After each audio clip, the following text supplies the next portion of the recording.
Messi. Messi. Oh my goodness. Balotelli. Aguero. That is extraordinary. What a headshot. What a head. Back of the net.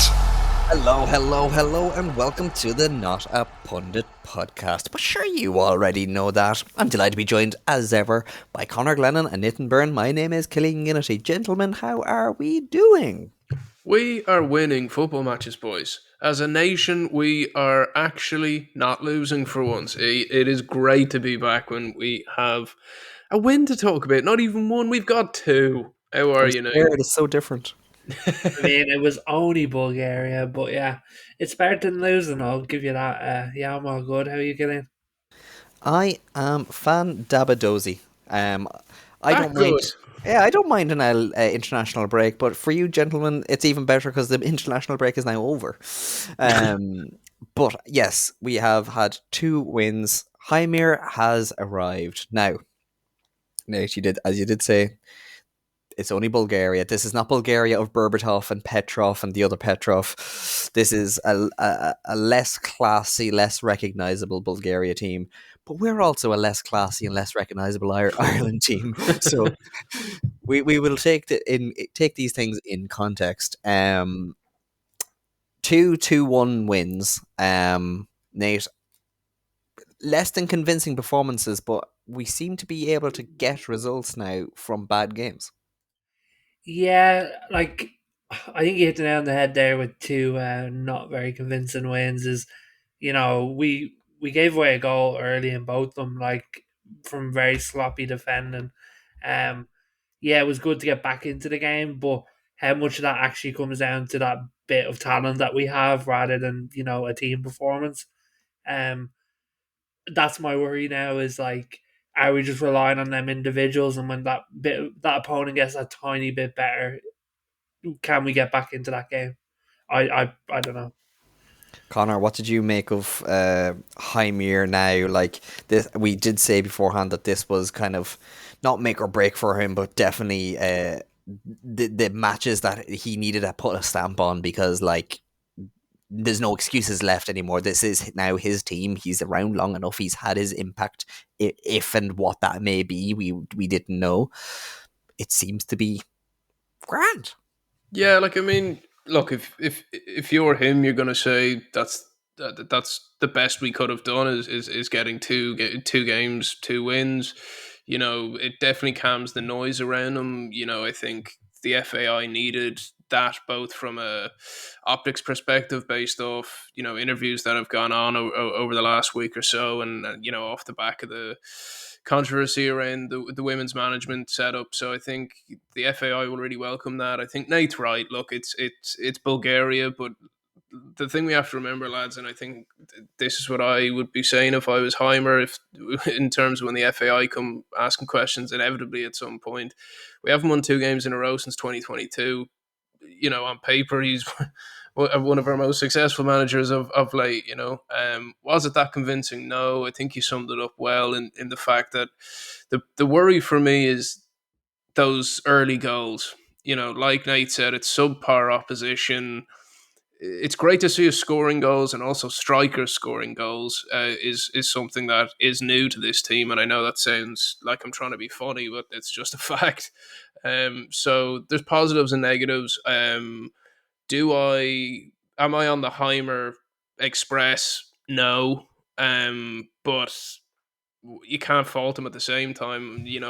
My curiosity is more around the we're still seeing John O'Shea talking to the media, not as much as previous, but I maybe I'm just being pessimistic and I should give the guy his flowers, but to be honest, it feels like we could have had any manager and beaten that Bulgaria team. Obviously, the other man that we had had a conversation about beforehand was Matt Doherty, and he did get a goal. Commentator curse.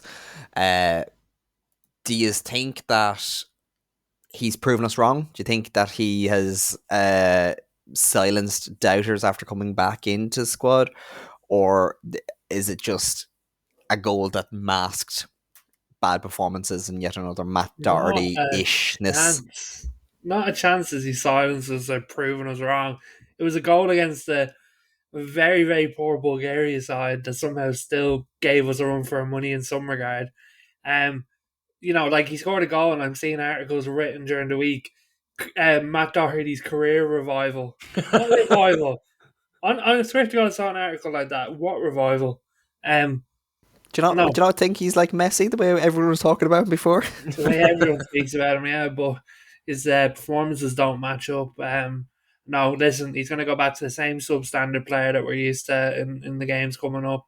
Um, Personally, I think the big thing that I take out of this is we got our World Cup qualifying teams. I believe it was Denmark, Portugal, and Armenia. Um, Lads, the worrying thing for me is if I was a betting man, I am sometimes, is I'd bet on Heimer to get the sack after that. You know what I mean? Like that's where we currently are. Is we're going to struggle to beat these sides. We're going to look really poor trying to qualify for a World Cup, and we're not going to get over the line. But do you think we can get some results? Like, I think if we have a campaign where there's one or two things to kind of get behind that, like, it might be enough to for him to keep the job or at least build on for another tournament. I see. That's where I have a problem with this. And looking at that group. So we've like Nate said, we've got Armenia, Hungary, and Portugal. Like the most Ireland thing in the world is we get results against Portugal and we make a balls of it against Armenia or Hungary. And look, don't get me wrong. One of the greatest football experiences of my life was with that being in the crowd when Shane Long scored against Germany, and we've had those nights against France when Glenn Whelan scored. Like there's enough of these moments that are why you want to be a football fan. But at the end of the day, that does nothing for us. We need a manager that gets consistent results, not just gives us big nights out. And uh, that's the thing with the Heimer management tenure that the way he came in was so poor based off the whole temporary management with John O'Shea that it took all the good out of it. And I think all of us said at the time, or at least thought at the time, that there's an 80% chance that whoever came in the door is going to go at that period that Nate's saying. Like we're not going to qualify for that World Cup. I don't want to be pessimistic about it. I really hope we do, obviously, but uh, I'd be amazed if Heimer is kept on past that.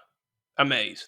Can I ask you two lads a question quick? Has he filled you with any confidence since coming in? Because he hasn't with me. It's like from what I'm seeing is there's no clear plan for the FAI on how we're going to rebuild this and get to a World Cup. And I can't lie, the manager just hasn't filled me with any confidence. Well, I think he's done a poor job promotionally, which seems kind of, I suppose, against everything we were saying initially when he was meeting with fan groups and he was putting himself out there being seen at the League of Ireland. But it now feels like to me that he just kind of is ticking the boxes of what he thinks we want to see, as opposed to actually, like you said, there's no clear plan.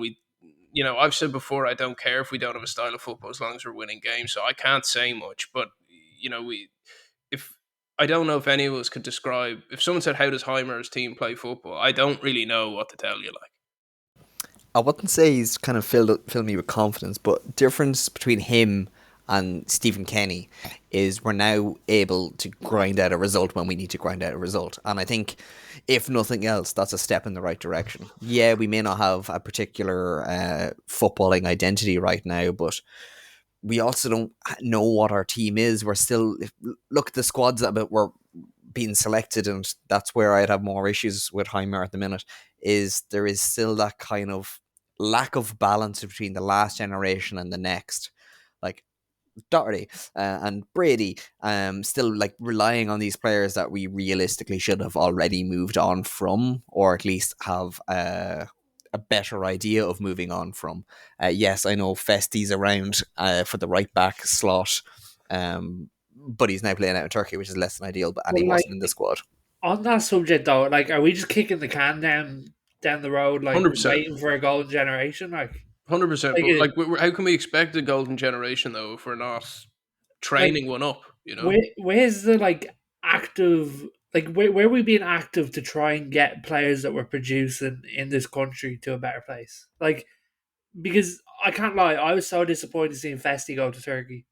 To me, that's a step back. 100%. We said, But and we said it at the time. Like, I mean, I don't know what his agent's getting in terms of a fee, but the thinking behind that is beyond me. I just do not understand it. Both for his, it's not even financially massive for him. I just don't understand it. Well, there's not a whole lot the FAI or the Irish setup can do about that. Once the bird has flown from the nest, well, they're what happens happens, and it's like, say if we want to think of like Irish connected clubs that maybe they should be going to, Celtic. When's the last time Celtic had an Irish player worth playing, or actually give chances to an Irish player like Rocco Vata, who finally made his breakthrough this season and got his call up?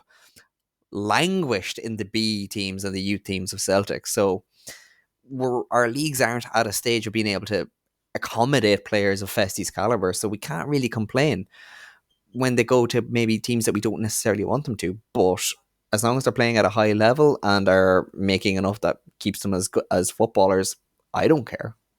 Like, I mean, I think for his own growth, I think if he was a little bit older, that move is more acceptable. It kind of a la Spartak Moscow McGeady vibes.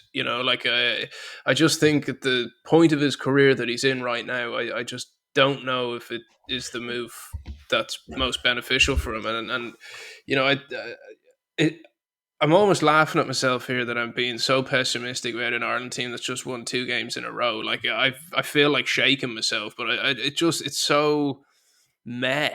Like, that's a team we yeah, should be beating. I think personally, and like, it's one thing I've come to realize is in Irish football there is like a conflict of interest. It's like you either want to see the League of Ireland do well or you want to see the international team do well. Because yeah, we want to see all these good players playing in the League of Ireland. But the reality of the fact is there should be European setups like set up in Ireland now to get these players out at a young age into top tier training facilities, because that's what's needed to compete in the international stage, and they're just not getting that. We've got Mason Media waiting until he's 18 to go over to the Premier League. Like, as good as Mason is, and he's a top player, and he broke that record last night, is 18 might be a bit too late. Like that's the reality. He's going to be going in against players that have been in that setup since they're 14. Like, Sure, I, I you look at guys like Trent who've been at Liverpool for 20 years. Like, I know we'll touch on him later on, but we can't replicate that. like our players in the League of Ireland need to be going out to your Romas, to your Bundesligas, to whatever league it is in Europe at a really young age. Like that. But that's where your turkeys I'm fine with if they get out there sooner. Even if they send them up to mold. You know what I mean? Get them out just into European systems. And I know this is going to drive people mad, Well, it's making going it to sound like, wind up the League of Ireland yeah, fans. it's going to make them say, "Oh, you don't give a crap about the League of Ireland. You just want everyone gone." I don't. I just want what's best. Like, what's going to bring more investment to the League of Ireland if we have better international players? And yes, we'll lose some generational talents that could have ripped it up in the League of Ireland. But if that helps Irish football as a whole over a longer period of time, I'm here for that.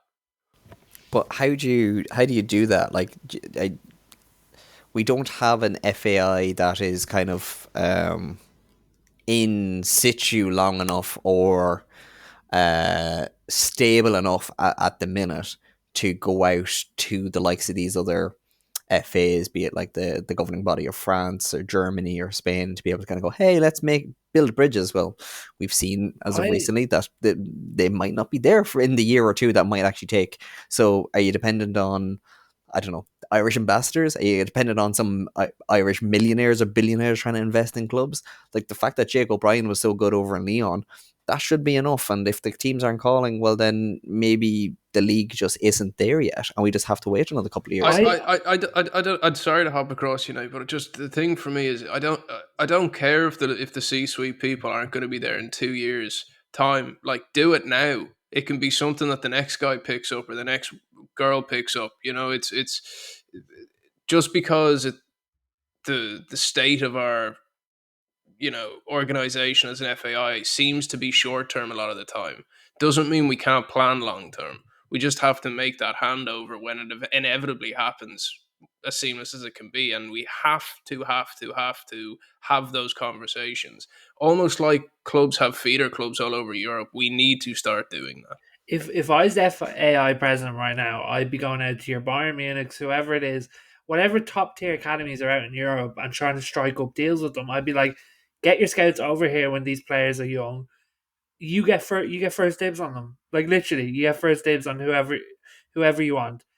That's how I would do it. Is you get these scouts over, you facilitate them, and you get these stars like discovered at a really young age. But they'll to be fair to them, playing devil's advocate here, they'll argue, well, we have the Milk Cup, that's what it's for.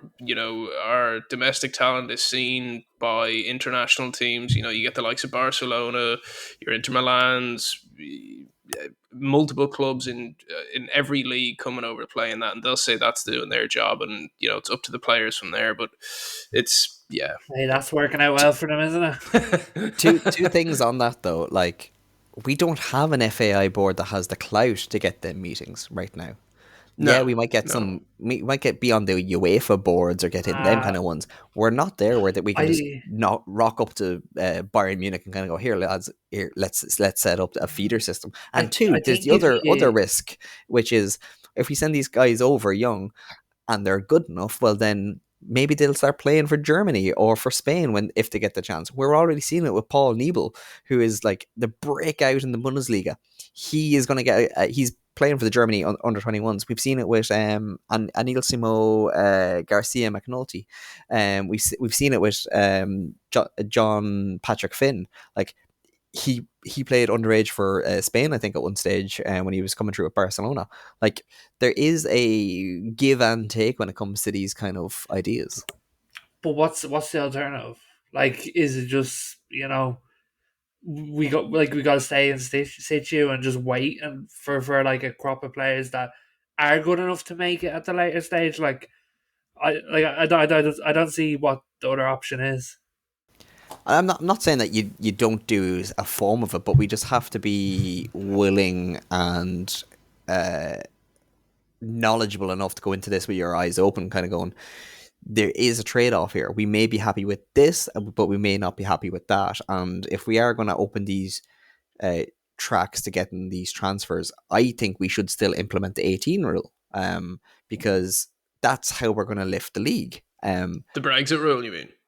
Kind of, yeah. Like to try and at least keep the youngsters in the league for as long as possible, because if they're talented enough, our league isn't there to accommodate them. But if we can at least have the league at a level that can push other young players to come through, where they might go, oh, hey, we're strong enough to be here, that will raise the overall standard of the league rather than just finding another way for them to leave us younger. Speaking of players who've, moved abroad and in that kind of generational talent that we've been talking about, and I don't want to say that generational talent for who I'm about to say is probably a bit too much. We're not talking about Pele, but like doing well. But for our standards, like, I don't know, did you guys see the comments from Eamon Dunphy on Finn Azaz?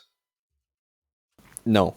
So, like, he basically said, he came out and said, and I'm kind of paraphrasing here, but he said, there's a media love-in around Finn Azaz. I'm not buying into it. He's overhyped. And I don't know if that's just Eamon trying to get some headlines and stay relevant, but I saw a clip going around from one of the news stations that he's not overhyped. He's not even hyped right now. Like, we haven't seen him enough to be in that position. And like, I don't understand why someone like Eamon comes out and just throws that around. Like, why? Like, from the press, we're seeing that the likes of Crystal Palace are now looking at Finn Azaz to bring him in. Like, should we not be helping him secure those moves in the as national press? I mean, it depends how you take his comments. Do you take it as a jab at him, or do you take it as like a literal fact that for where Finn Azaz currently is and what he's done, is he not considered overhyped to a certain extent? Because like the media haven't stopped talking about him in the last 2 weeks. He can't control that though. That's the thing. No. But that's what I mean. Is do you see Eamon Dunphy's comment as an attack at Finn Azaz, or do you see it as? It's funny you say that, because I didn't really think of it like that. Like, the way I read it was he's going down the Ronaldo's a cod kind of vibe. Like Eamon likes to be a contrarian. Where I saw it a bit as like we are overhyping them, like hold the horses, like let's not get too and let's call a spade a over the spade. top. We've done it plenty of time before, so he does have the ammo to bring out 5, 6, 7 players that we've done this before. But it's interesting you frame it like that. I really didn't think of it like that. Well, the other thing with Finn is like he had a good international break. Like I Yeah. wouldn't say he's arrived, but he's proven worthy of being in contention. Well, I put it this He's way: had a decent season with Middlesbrough. he's put his name in the next team sheet for sure. Absolutely. So like I wouldn't get behind any kind of hype train, but I think we need to kind of like you don't have to be comparing him to Messi or a ball of shit. There is an in between, a kind of Yeah. recognizing something good and kind of going, okay, he hasn't arrived yet, but he's pretty damn good. And I think that's a nice, healthy place to be. Like he's not the only player breaking through. What did you think of Rocco Vata? I don't know if it's enough to kind of justify an next call up if the the club form isn't there, but it was good to see him get the breakthrough. Yeah, I think you're completely right. Like, I mean, it's there's not enough evidence to go off, but I think he performed well. Like, I mean, there's nothing that I put it this way: there's nothing putting him straight in that next team, but there's nothing also not. There's nothing going. Oh God, we can't put him in the next one. He performed at the level that was expected, and I hope he gets more opportunities. Oh, by the way, just a quick one. Why did Jake O'Brien not start that first game in Bulgaria? Ridiculous. Yeah, Like Like what the lad has actual- made his name this season, reinvented himself as a massive right back. Why not just do that? No, give it to It's Matt Doherty. actually hilarious. Like how did he not start that game? I have no idea. but these are the kind of things that when going back to the top of the show, when you're saying where do we stand on Heimer? When you're making decisions like that, it's hard to fall in behind his weight. It's kind of it's painfully obvious. Like, But I know he got his goal in this position, but it kind of did worry me seeing him move Matt Doherty to left back and Matt Doherty doing okay at left back for the first game because I was a bit like, is this what we're going to see now going forward? Instead of just I'm like, not trying to sound like Eamon Dunphy, but like a broken clock is right twice. Like that's all this was. He was in the right place at the right time and managed to deliver. And yes, did we need it? Absolutely, but like that's see not going to happen again and again. my worry is more so that like they get complacent, kind of going, oh well, if Brady's not there, well we'll just stick in Matt again, and Yeah. suddenly Matt Doherty's getting a call up instead of chasing the likes of a Dennis Sirkin, which I've never brought up before, or bringing through like maybe like a Teo Adamola who came through at Palace, like kind of given like do you get complacent and given these chances or Well, chasing these players that we should be historically, chasing? Ireland, that's what they do. Like we go to what we know. We pick the old boys club. We don't venture outside into the unknown. And look, a lot of the old guard are still there. Like we said, is it a poor decision that John O'Shea's still in the system? Because that is how that can happen. Because let's say Heimer's not used to having Matt Doherty for years. John O'Shea is, and I look. I'm not trying to be some crystal ball mystic Mac, but like it wouldn't surprise me if we see Matt Doherty consistently in an orange jersey going forward. I did find it weird that we switched from a one striker system to a two striker system from game to game. Like that to me was weird. Like Is he just testing things? Yeah, but like are we past this point of testing? Like surely he knows what he wants to do with this team. Yeah, like I mean, I do think that looking at the resources that we have, it was great to see Ferguson get a goal again. He played well. I think his interview was strong afterwards. He acknowledged where we are. Troy Parrott was, I don't want to say running the show, but you know what I mean. He was comfortable. He was playing a lot of the games or a lot of our football was channeling through him. We've got good options up top, and I understand in ways he probably doesn't know himself what works best. I was really impressed with Parrott, like over both Yeah. games. I think Yeah. he's had some turnaround this season. I think the way I read the two strikers in the second game, I think it was a way to just fit in Ferguson. I really do. Probably, yeah. And like we've said it before, that Ferguson is the bums on seats guy. He is what's bringing people into the stadium. I think on form you go Parrot every day of the week right now. Like The genuinely. only thing is with the two up top is at least as a plan B. Like I was happy to see another formation being Is it tested though? out. But like, or is it needs most? I don't know. Like to be honest, I was just happy that it wasn't the one formation every time trying to square players into round holes and like not making it work. At least he adapted to what was available to him, and yeah, maybe it was trying to squeeze in Ferguson. Worked. I don't know about So you. Like, for me, I think to cap off all of this international break, the standout player in that team across the two games was Parrott for me. I think it's pretty. If you were to kind of give a man of the international break from an Ireland perspective, it's hard to see past them. Surely he's on the move this summer again. Well, what's his contract like? Is he like? I know he I'm was. not sure, but his numbers this he's year are only really there. impressive. Like But yeah, his, no, like his he, numbers are so impressive this season. And I know you I, can go or I know you can go Eredivisie this and Eredivisie Still a that, hard but league. he's performing in what I would consider an upper echelon European league. So to me, like I reckon he's gonna have Serie A clubs looking at least. Yeah, I would say I so. know what you're saying about the Eredivisie, but like if he was getting these numbers in the Championship, we'd all be losing our shit. So absolutely, like it's definitely worth something. I just hope he doesn't fall into the trap of going back to England. Stay on the Yeah, continent. stay away. Yeah. Like, Like I mean, as it'll you be say, go to hard. Serie A, go to Liga, go to La Liga, The go to money will somewhere talk where in the UK. That's the problem. That's The his thing best chance is, at getting a big bag. But like, I think I think you're completely right. Like, look, he knows he's going to get selected for Ireland as long as he's performing well. So he doesn't have to be in the UK. well, this was what I was impressed with him afterwards was the like fact that he acknowledged that he's playing well, playing confidently, and what that's done to his game. And he And I has to remember that, and I think he would. I think because he had the hype train when Mourinho was there and mm, hyping him up, and it was like, oh, what's it going to be? And then he was the failed wonder kid. I think you would at least hope, has the appreciation of kind of going, listen, just go and play where your game is going to be best, rather than That trying to shows get to the such shiny lights. fortitude, though. Like and there's mental resilience that he's shown there. Like aside from the numbers that he's putting up, to let's face it, 50-50 that could have ended his career, both from a Look optics at Aaron perspective Connolly. and his own head. Yeah, like Aaron that's Connolly is as like yeah, he's now somebody that should go abroad yeah. and do a Troy Parrott on it. to be honest, like I don't see many clubs that will even like. I think it'll be hard to tempt him away unless like it's a top Serie A club. To be honest, purely just he's in the Eredivisie, he's competing for titles. Like let's have it. Like Do he's we second in the league, do we think he like? I don't playing want to European insult him, football. but can he perform at that level of a top Serie A club? I mean, like he's scoring goals on a European level. Like, do you know what I mean? He's he's given Ajax a run for the money for the league. Like, and it's not like he's just in that PSV squad. He's the main man, pretty much. So to I, me, like, I think the fact that European leagues are not quite as physical allows him to play his game. And I don't know, Nate, is there any league that would muscle him out? I don't think so. Other than like yeah, England, Scotland.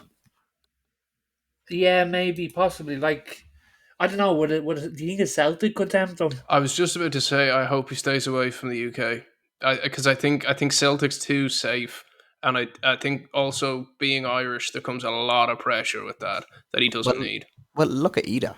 Celtic, yeah, he's gotten some form, but it hasn't remade his career.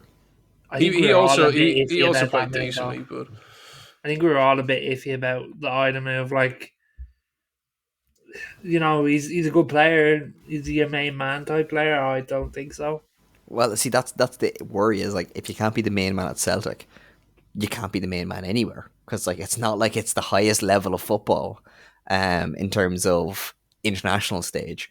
So you're not going to stake your claim to get over Evan Ferguson, who, regardless of form, is a Premier League level player. To try and get around him, it's not going to do you any favors.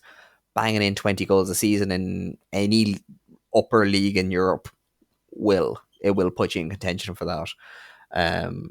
And if Heimir does what I am hoping praying for. I have a voodoo doll of him doing is looking for that granny rule market. It's going to do you no favors when if you do get like a Nebel, who I know is attacking midfielder, who is performing at the upper end of the Bundesliga. Like it's The suddenly thing, you the fall thing down with the ranks. this granny rule thing though is like you can look at the market once, and then for years and years, it's not going to change. So like, you either go and get these players or you don't. You know what I mean? Like, go speak to them now. Like, oh, like it's not like new players are just going to magic out of nowhere. You know what I mean? Oh yeah, 100%. But like, there is ones you can get a little bit later. Like look at Smodix. Sometimes the form will just hit, and you get a player like that in. Sometimes just down to like the manager that's in it. Like Stephen Kenny came in saying League of Ireland, and didn't really do that. Then there's the other thing as well. Oh, look at Stephen Kenny with Casey McAteer. None of us saw that coming, and then suddenly he was here, and he's one of our guys. So you would hope Yeah, that there's things Do, happening behind the scenes. I just do think do Heimer. do any of you two, just before we go on, like obviously we're not winning, we're not getting first place in that group for the World Cup, but do you think we even have a chance at coming second and getting into a playoff based on what you've seen? No, not a chance. I am the exact same. I think there's a chance, but I don't So think you're it'll be. saying there's a chance? Yeah, like Hungary will batter us, and there's a chance that Armenia even beat us. Like, do you know what I mean? I'm calling it now. We get a draw against Like, Portugal. lads, we have to be here now, literally going like any club in the world or like any nation in the world can generally beat us at a game of football. 100%. Yeah. I'm not even ruling out San Marino to nick a win. I'm like, I'm not saying that for like to be funny. It's like that's what these players are. They're so hit and miss that if you go over on the wrong day to San Marino, they might turn you over. Hungary lost 6-1 on aggregate to Turkey. So We'd lose by more. no, I don't think so. But Ah. I think the thing with Turkey is they have with Hungary, I should say, is they have a loss in them. Like it's not like a Portugal where you're kind of going, ooh, we might. We should beat. Well, actually, no, we shouldn't. That's just me No, but being. I think they're the kind of team that we can ground out a draw or two in, and I think on goal difference we might be competitive, which is a horrible position to be in, but where we might just eke through. There is a playoff position though, isn't there? Yeah, that's what I'm saying. Do you So think like, Do you think we have a chance at that? If we finish Second second, place. yeah, second place gets a playoff. I think, yeah, I think it'll be That has to ugly. be our goal. Yeah, being realistic, and I think getting a goal difference one. So if we can kind of shore up the defense a little bit more than it is right now, i.e., get rid of 33-year-old Matt Messi, we might be Start able to our shore up. Premier League right back.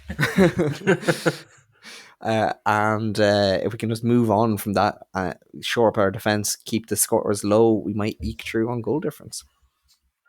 Well, man can hope. A man can hope. But Yeah, when they're we can hope conceding and 6 pray. goals to Turkey, they might concede 6 to Portugal, and if we can keep the scores down, we might just eke our way through. Supporting Ireland is honestly like supporting Newcastle not too long ago, where you go into every single game going, we could win, we could lose 6-0. I don't know. So it's like supporting Man United now. Nice. You volleyball punched that perfectly. I teed You it up. go I into knew you'd games see it. with Ireland going, we can win. I'm not there. I can assure you that. Young man, you need a little bit more hope. But one man who has been hoping since he was a young man has been Trent Alexander-Arnold. And gentlemen, it seems that he has finally gotten his move. Connor, Madrid is calling. Yep, 220 grand a week, 5-year deal. I've been saying this for as long as Will these he still rumors be have been number going. 66? Who knows? I've been saying this for as long as these rumors have been around. And for me, I think I understand the move. He's been at Liverpool for 20 years and he's 26. He's won everything you can win. I know the locals aren't going to like it. They're going to look at the likes of compare him to Gerrard, say he's a turncoat. I totally understand it. I think if Klopp was still there, he may have carried on for another year. But I think regardless, he was going to move.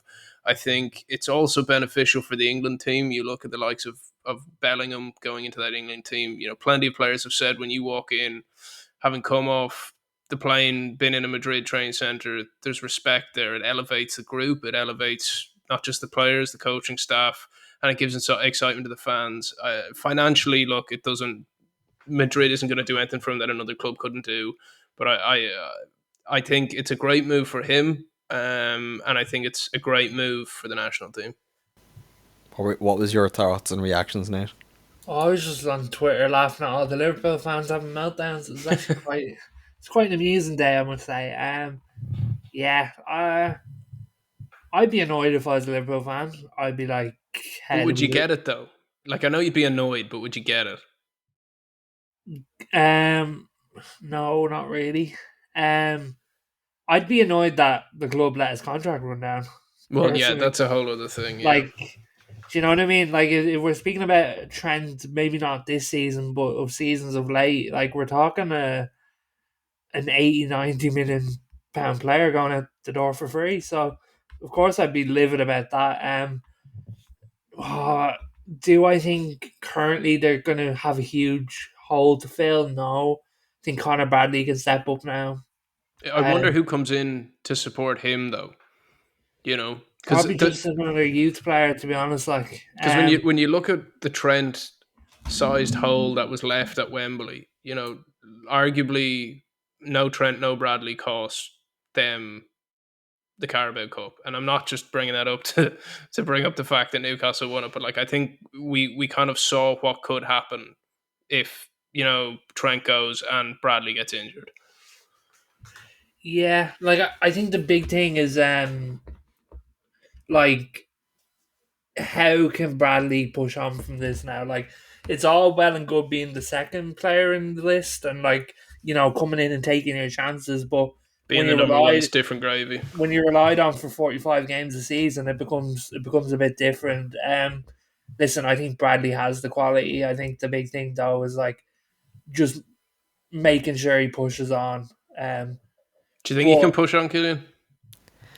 I think he can. I'd just be worried about putting so much pressure and forcing him to go through as many games at that age. Like we've seen so many players start that young, become first teamers and peter out early. I think there's kind of been in the last couple of years with some of the bigger teams just not quite the duty of care for the longer term career of these players, and maybe that's just down to how they're playing. Like they're a lot more, some players are a lot more physical than they used to be, like sprint wise and all that kind of stuff. But I think he could do it. I think the move is bad for Trent. Why? I think if you look at it as a kind of a like for like comparison, defenders that should or did play as attacking midfielders as well, with David Alaba. Alaba went from being a player you talked about at Bayern to being another player, and Trent is going to be the same. Now, you might say that it's going to cover up some of his defensive lack of capabilities on a weekly basis because it might be 4 or 5 games in the La Liga season where it's going to really challenge him. But where he will be nailed to the cross in that is in the Champions League quarter, semis and finals, which Madrid will be getting to. And he's not Danny Carvajal. He's not going to have that local connection for them to kind of give him the time. 1 or 2 reasonable mistakes at that level, suddenly your stock goes down and you're not going to have that kind of boyhood connection to be able to say, oh, well, he's one of ours. Like, I think he really needs to look at Michael Owen and kind of going, ooh, he followed that track. Yeah, for different reasons it kind of went off, but there's now no affiliation. Same as Steve McManaman. Like, these are players that have done the exact same thing and the club do not have that same affinity for. And he's just given it up for, what, a couple of trophies? Can we all appreciate how exciting it is that we'll hear him try speak Spanish? It will be fantastic. The clips will be golden. Like, if I put myself in his shoes, I don't really understand the move. I just think it's so. I'm so on the other side of this, boys. Yeah, maybe, but like, put it in your shoes. Like, you're a Newcastle fan, you're from Newcastle, you come through Newcastle, you win so many trophies, you know, you're still young. Like you have a real chance to cement yourself as like an upper echelon club legend, like literally. But if you also think about it though, from the like, there's probably three clubs in the world you can't really say no to, of which Madrid is firmly one of them. You know, that experience, you know, how many players do you hear, ex players, say their biggest regret in their career is not going abroad just to test themselves? I think that was also different though when the money was different. Like when you were coming from a stage of all you had after your career was memories. I get You it. want better memories, yeah. Yeah, but Yeah. like when you are a local player with your local team that you've been with for 20 years, winning a Premier League with them for the first time in their Probably history. second time though now. Like, I mean, you know, and he's See, won the this is the Champions thing. League with them. He's won everything. Like, what else is there to do? Like, you're just repeating yourself. To bring your club through that transitionary period. Like for him to stick with the club now when arguably it could have went either way, and if he stayed on with them, it would absolutely cement him. And the thing is, realistically, if he stayed 2 or 3 more years and got another title or two, absolutely cemented, and then he's 30, and then he'd still be getting the See, move. I don't think Liverpool fans work like that. Like, I get your logic, and I think or not any other club, but many other clubs, that would be the case. But Liverpool fans are different, man. You leave at all, they're like, okay, you're dead to us. They Whenever. didn't. Well, they didn't with Gerrard, and Gerrard left for LA Galaxy. I think that Yeah, but was that's different. that's different, you know.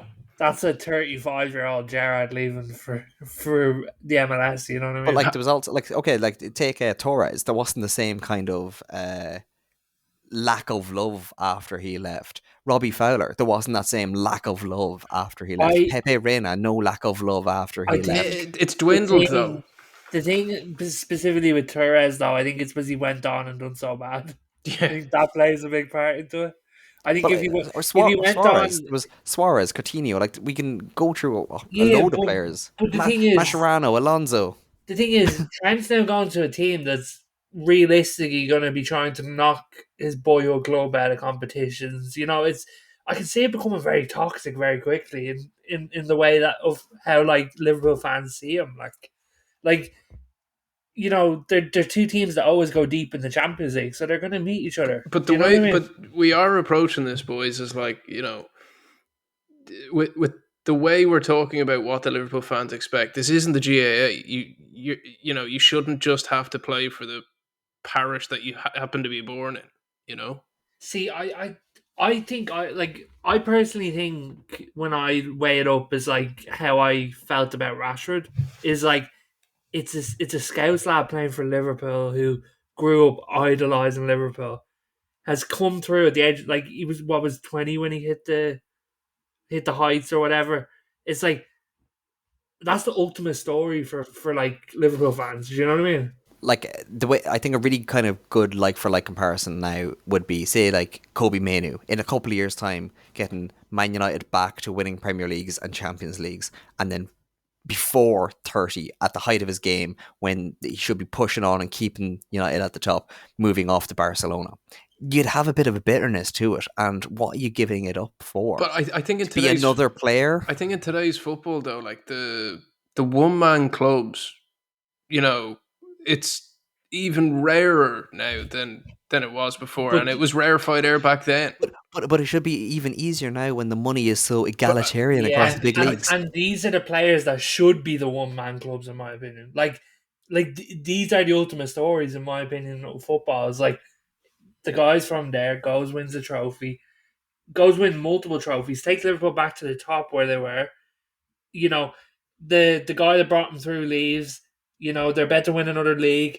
Like this is a story, and to me, to see it end quickly, I can only relate with how I think the Liverpool fans feel, and it's like, why throw it away to put on to go over to Spain? You know what I mean? That's the big thing. He's going to throw away a legacy with Liverpool that would have for generations had his family in high esteem. I don't think he'll Whereas care, now, boys. now in 10 years' time, he'll No, he be, oh clearly yeah, doesn't he was care. good. He doesn't. He clearly doesn't care. But there'll be But why thousands and should why thousands of should he? Liverpool. You know, like it doesn't matter to him. But Like like when players get paid so much money, is the not next important thing then like legacy? Is that not next? Like that's how I'd personally feel about it. he'll view it though as he arguably I'd say.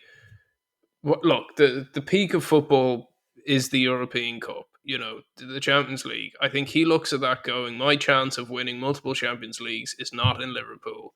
My best chance of doing that is at Real Madrid. And his legacy will be his trophies as The opposed to his thing one man club. at Liverpool, he is the man now. When he joins Real Madrid, like you're joining a sea of talent. Like I think we've even seen it this year. It's like Mbappe's gone to Madrid, and I can't lie, it's probably the year that I've heard the least about Yeah, Mbappe. fair. Do you know what I mean? Like Yeah. The other thing as well with Madrid is there's such a like magnifying glass on every player that Liverpool have been very, very generous to some of the mistakes that Trent has done over the Because years. he's a local boy. oh yeah, Exactly. yeah, very true. Because it's like, listen, we're just delighted to be here, and we're delighted that you're the one that's there with us. Madrid don't care. Well, their Madrid media are no Madrid joke. in 2 years. Madrid in 2 years' time, if they go, well, you're not good enough, off he goes. And he'll Madrid. never have that same affinity with Liverpool again. He could go It is back. such No, it won't be it'll the never be the same. same. It won't Never be the same. same. It's been tarnished now. It won't be the same. Like he's walking a tightrope now with the Madrid fans. They turn so quickly on you, and if they do, you don't get them back. Look at Gareth Bale. Look Yeah. at everything he did for Real Madrid. Well, let's be fair to No, the no, fans. no. He took the piss a little bit. He tried to get them back, and then he said "fuck it." But Yeah. Scoring an he overhead kick in the Champions League final. 3 got it Champions League in a back. row. He never got it back, and that's the thing now is he generally could like throw it all away, in my opinion, in terms of legacy. You're dead right, Nate. Dead right. Nate, before we finish up, I have to ask you about the news that came through about Jadon Sancho. Apparently, you can't pay anybody to take him. For context, he has an obligation to buy clause of £25 million, but Chelsea can back out of that if they pay Man United £5 million. I thought they are going to pay it though, aren't they? The 25 or that's the the- 5? 25. I'm not sure what the money is, but they're paying to give Sancho back. Yeah, it's 5 million to give him back, and 25 okay, so 25 million if they want to keep him in a squad. If they want to go, we don't want that smoke. Off you go back to United. They still have to pay 5 million quid, which is incredibly embarrassing for Sancho. Especially when you consider the wages they're after paying, and I'm sure there was probably a loan fee as well. Like that's an expensive experiment. Yeah. This is Falcao 2.0. Hey, we'll take the 5 million, I'll tell you that. But yeah, like I'm devastated. We're just getting a shy player back, to be honest with you. I want to put this to you though, Nate, because I was chatting to somebody in work, and their suggestion was take the money from Chelsea, fling it at Sancho, just call a deal done, leave our club, just put a bookend to this bad move, accept the loss and move on. Would you be happy with that? Yeah, but that'd be the easy way out. Like that'd be like, oh, go run off and find another club. But also, that's 5 million is Throw him back in the under 21. But 5 million's nothing to him. He's on 300 bags a week. Like you'd need to be giving him at least pay off a year. He's got 2 years left of his deal, I think. You'd at least need to give him a year of a payoff to say, look, off you go. Which I still think would be cheap when you consider how much he's getting per week. Even if you were to find a club to take him, which I don't think you would be still paying a significant portion of his wages 30-40%, anyway. yeah. So Well, it'd be a real statement of intent from Radcliffe to kind of go, bad deals are bad deals, and we're done with them now. Wipe our hands of the bad deal and move on. I can tell you now, he's probably going to be one of the biggest downgrade of salaries ever when he goes to his next club. I can tell you that. Oh yeah. He'll be straight to Qatar or Saudi. He'll keep that money will just go up and up. I think one of the worst ones, wages wise, was probably Jack Rodwell after leaving Sunderland, because when he joined Sunderland, he was on I think 60 grand a week because he was at City. Bear in mind, this is like 2012 to 13. A lot of money back then, yeah. A lot of money now, Jesus, yeah. But the Sunderland and their genius never put a relegation clause in his Oh, contract, Jesus. which is why during Sunderland Till I Die there was such a big thing about getting him gone and trying to Yeah. kick him out of the club, and he just held in there because he Well, knew he you wouldn't would get the too. I money don't again. knock that, you know. And he ended up having a short stint at Blackburn, and now he's over in Australia, and Australia have wage caps. So that would sting a bit like a Winston Bogart at He Chelsea made years his ago. money. He made his money. I'm sure he did. But gentlemen, we have made our episode. We are there. I'd like to thank Conor Glennon and Nathan Byrne as always. Thank you, good sir. Thank you. And we'll chat to you next week. Bye-bye. Messi. Oh my goodness! Balotelli.